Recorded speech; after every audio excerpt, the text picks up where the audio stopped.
Hello friends, welcome back to another video.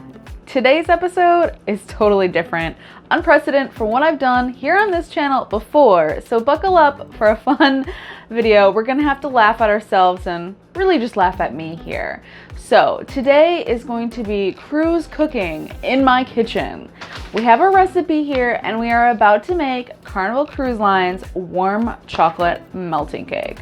Don't worry, I'll have the recipe in the description box for you so you can make yours as well, but the recipe seems easy enough. We are going to attempt it because we are craving some cruise content. So currently, if you're watching this video shortly after it comes out, you may be craving some cruise content or cruise food yourself. So let's get started and see everything that's included, or the ingredients rather. See, I don't even know what I'm talking about, but we're gonna give it a go. Ingredients in the Carnival chocolate melting cake. So our first ingredient is chocolate chips, but guess what? We don't have any chocolate chips. That's why you're looking at a bare counter. But what we do have is peanut butter morsel chocolate chips. So we're gonna use these instead because of social distancing. We're not going out to the store. We're gonna use what we have in the kitchen. So have you ever had a Carnival chocolate melting cake and you actually asked for peanut butter on top? This is going to be our little alternative and we won't have to add extra peanut butter on top. So this recipe requires 3/4 of a cup. Next, we need 3/4 cup of butter, which is a stick and a half. And it doesn't say for it to be room temperature, but I pulled it out, so hopefully it's warming up just a little bit. And next we need 4 eggs, and these do say for it to be room temperature, interestingly. Also, we will need 1/8 teaspoon of vanilla extract. I guess it really wouldn't be a cake without sugar. We're going to need 3/4 cup of sugar. And lastly, we will need 1/4 cup of flour. So we have all of our ingredients here. We're ready to do the next step. Our next step is very important. Whether or not we're social distancing or not, you need to wash your hands before you start cooking or baking. So here we go. Loosen it up with lots of soap, rinse and lather, sing happy birthday to yourself. Let's go. Wash your hands, it's the right thing to do. It's easier when you only have to. Wash your hands, keep them clean, oh yeah. Hey, hey, wash your hands. I guess the goal is to not burn yourself with the hot water, but we're killing the germs. So our next step is going to be turning the oven on and preheating. All right, so we are preheating the oven to 375. And, you know, we got Master Chef here ready to go, ready for some action. So we'll use him in just a little bit. All right, so we're measuring out our 3/4 of a cup of peanut butter chocolate chips. So here we go.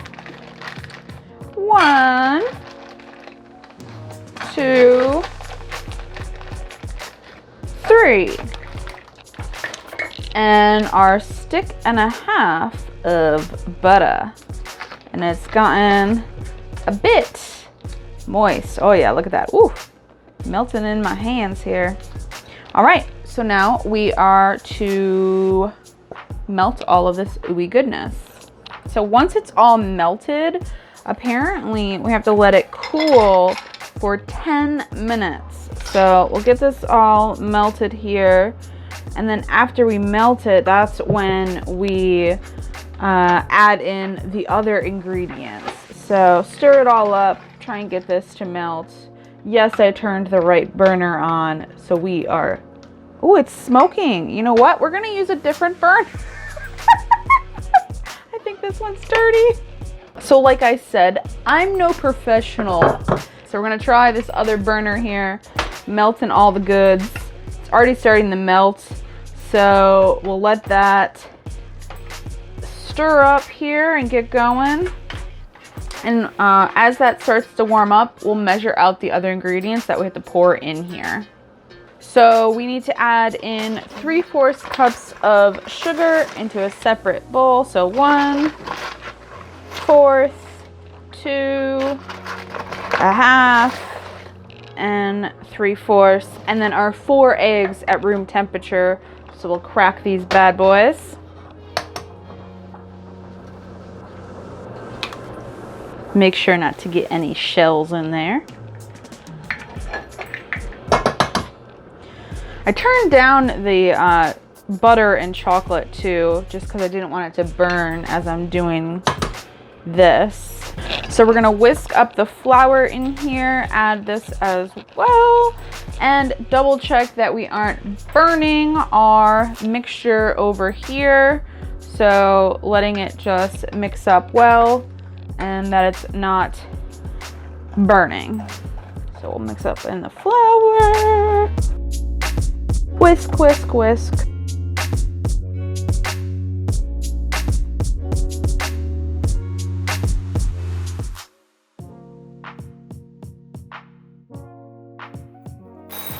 Master Chef did a fantastic job. Put him back here. Looks like the oven is definitely preheated since we have let this cool for 10 minutes, and I think it's gained a little bit of consistency here. What we're gonna do is mix our 2 mixtures together and pour that right in. Look at that. Ooh, yeah.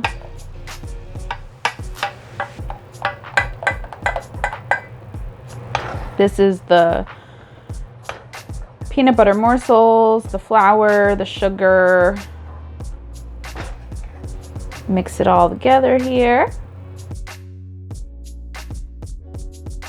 All right, so clearly this recipe is trying to play tricks on me because we haven't added our vanilla extract, and nowhere in the recipe does it say when to add it. So I'm gonna go ahead and just take a guess that we add the 1/8 vanilla right about now.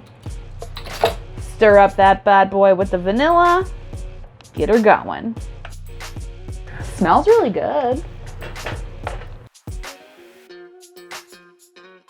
Our next step is to pour our mixture into some tins. They have some fancy tins that they require in the recipe, but I don't have those, so we're gonna use some muffin tins or cupcake tins instead. And it also doesn't say to spray the bottom of the pan so it doesn't stick, but I'm gonna go ahead and do that anyway. And the recipe says it yields for 4, so I'll just spray 4 of them.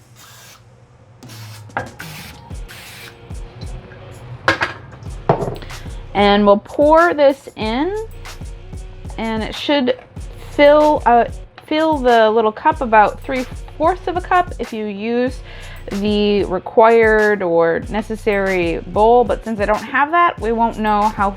I may need to pour more than 4. Going to need some more here.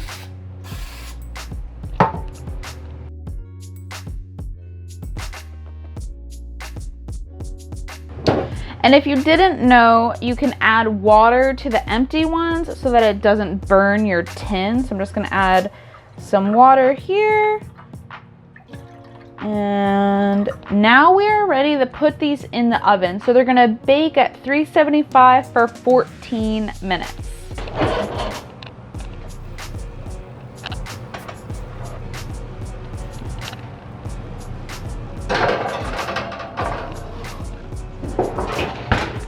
Go ahead and set Mr. Chef for 14 minutes. Here we go.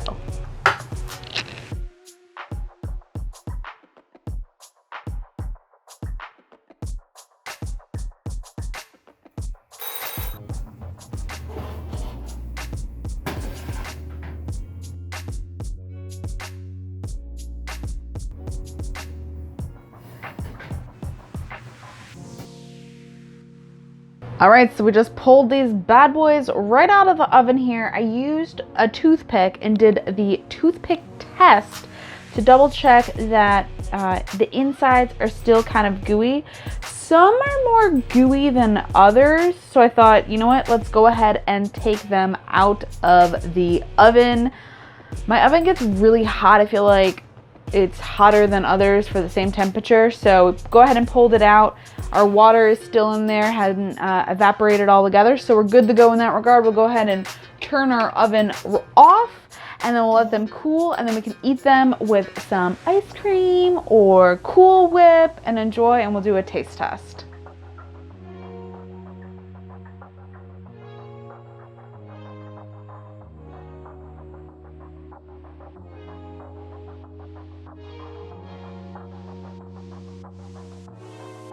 All right, so here we have it, the finished product, the peanut butter.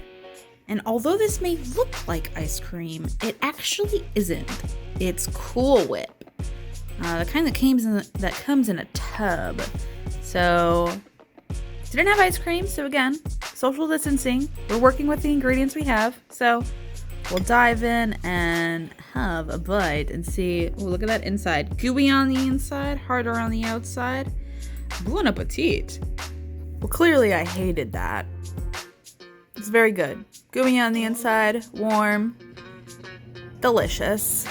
I think the chocolate is better than the peanut butter, but still good.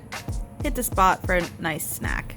Well, we're back in our kitchen. It's been a few hours, and as you just saw, we taste tested our concoction, and I have to admit, I do prefer the chocolate better, but it was pretty good for a first try, and using an alternative, a new take on an old favorite. I'll take it. So guys, I do have a few other recipes from cruise ship food. Let me know in the comments below if you want to see additional recipes made here by this amateur. I think that would be a lot of fun. Let me know in the comments below if you want to see it and any foods you want to see. I have a few ideas and some recipes up my sleeve. So thanks so much for watching. I hope you enjoyed the video. If you did, smash the thumbs up button. Until next time, ciao for now.